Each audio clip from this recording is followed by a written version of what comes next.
Magandang araw mga kaibigan. Bigyan natin ngayon ng reaction opinion itong post ang balita ngayon. Tungkol ito sa umiinit na labanan Romualdez versus Congressman Barzaga. Nakakahanga po ang tapang nitong batang kongresistang ito. Dahil handang ibuwis ang kanyang buhay sa nasimulan niyang laban kay Speaker Martin Romualdez. Ito. Title, Laban anuman ang kapalit. Diretsahang inilahad ni Cavite 4th District Representative Kiko Barzaga ang bigat ng kanyang laban kay House Speaker Martin Romualdez. Ayon sa kanya, alam niyang may kapalit ito hindi lang sa kanya kundi pati sa kanyang pamilya.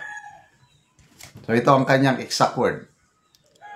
Lumaban ako kay Martin Romualdez na alam ang magiging kahihinatnan para sa akin at sa aking pamilya. Ang isang sundalo, ayun, nirelate niya ng buhay ng sundalo. Ang isang sundalo ay hindi pupunta sa giyera na naniniwalang ligtas siyang makakabalik.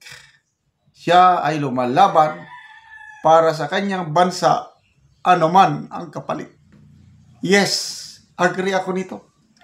Makarelate ako. Grabe ang nagmo-motivate sa congressman na ito is yung pagmamahal niya sa bansa. Sa nakikita niyang problema ngayon, kawawa ang Pilipino, lalo na yung susunod na henerasyon. Kaya lumalaban siya. Makarelate ako sa kanya dahil noong 2004 hanggang 2005, nag-battalion commander ako sa Agusan del Sur, kung saan napakalakas pa ang mga makakaliwa. Nilabanan ko sila ng diretsahan to a point na tinaningan na nila ang buhay ko. Yan, si Colonel Macanas na yan, hindi na lalampas ang buhay niya up to December 2025 na lang siya. Ganun ang taning sa akin.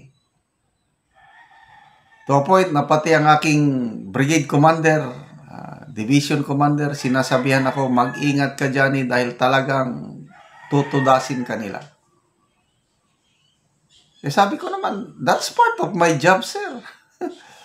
Sundalo ako, talagang kung kapalaran kong mamatay, so be it. So, ako, ginawa ko lang trabaho ko. Malala ko pa yung brigade commander ko.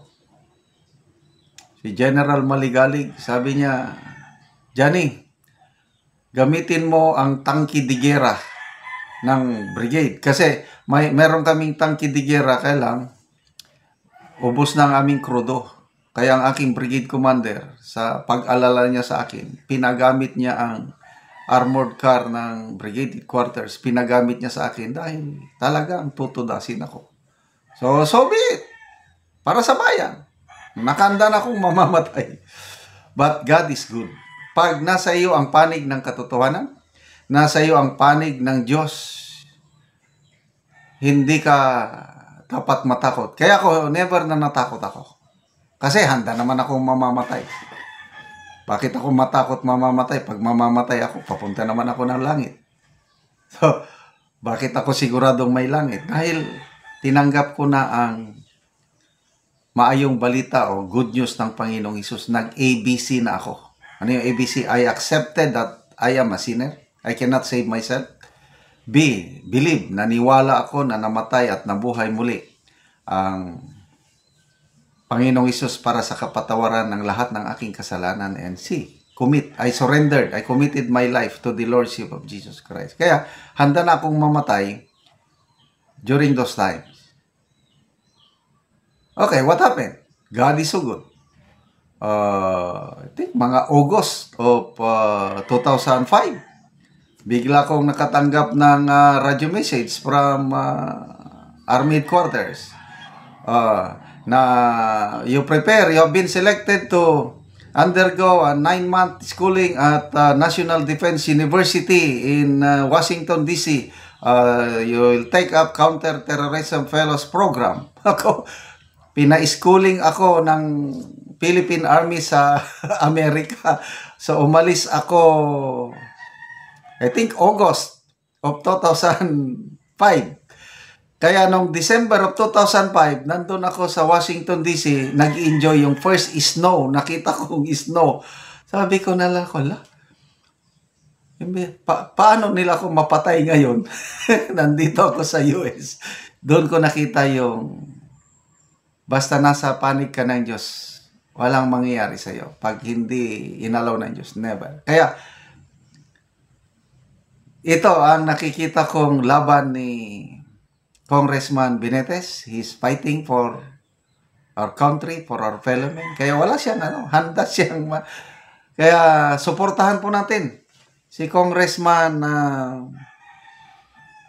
Kiko Barzaga, Gen Z. So ngayon, mayroong malawakang rally. May post siya kapon na he will use his position as a congressman to protect the rights of the protesters. Kaya baka mamaya. So at least, nandyan na. Meron ng may sandigan na. May backup na congressman ang mga protesters. So, i-monitor natin, antabayanan natin anong mangyari.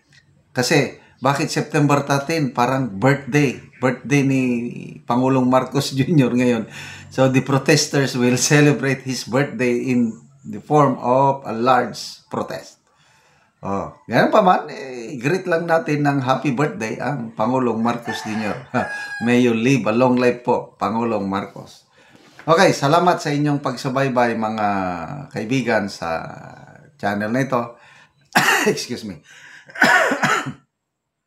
Nakakatulong po kayo ng malaki sa tribong Talaandig ng Bukidnon dahil ang ating income pantulong. Una, nagpapatayo tayo ng mga, namimigay tayo ng mga, what's this? Yero at pako, kasi kawawa ang mga bahay ng tribo. Alam mo, tribo, may mga bahay pa nga na yung panit sa saging. Ano bang panit? Yung bark. Hindi ko na alam ang Tagalog ng panit o bark. Yun lang ang atop nila or bubong nila. Ay, talagang matutuluan. Kung yero man, ganon din, tumutulo ang yero.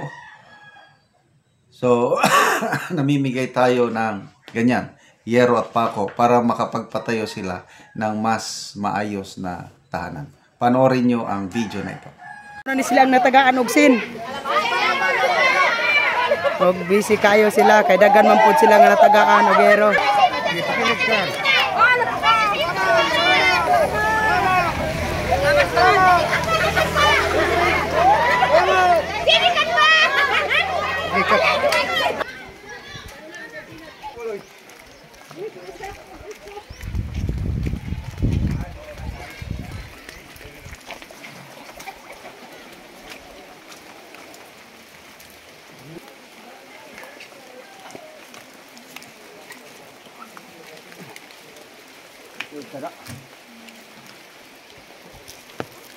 Sir, salamat sa Ginoo nga naghatag niining hinabang sin.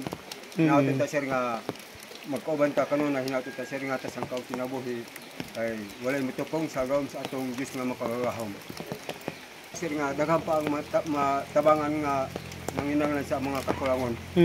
Pila na day katuig ang imong kuan-kol? Imong edad? 57 akong edad karon. 57 na ka? Oo, 57 na ko. Pila ka buok imong anak, kol? Siyam. Siyam ang imong anak? Oo. So pila karon ang imong gabuhion, kol? 5 kay nakapamilya naman ang uban. So, ang akong gabuhion karon 3 apil ang akong mga apo. Oo. So karon, kol, nga magbalay ka, so kuha na gyud, makatop na gyud ka. Salamat kay sir kay dili na gid ni sir ulanan kay naanay sin nga imong gihatag sa amo ha. Naawit ta sir nga kaloy ang tanan. So salamat. Pasad ka magpaingon sir, kanunay magawan ang Ginoo sa imo ha. Salamat kayo, kol. Salamat kayo po.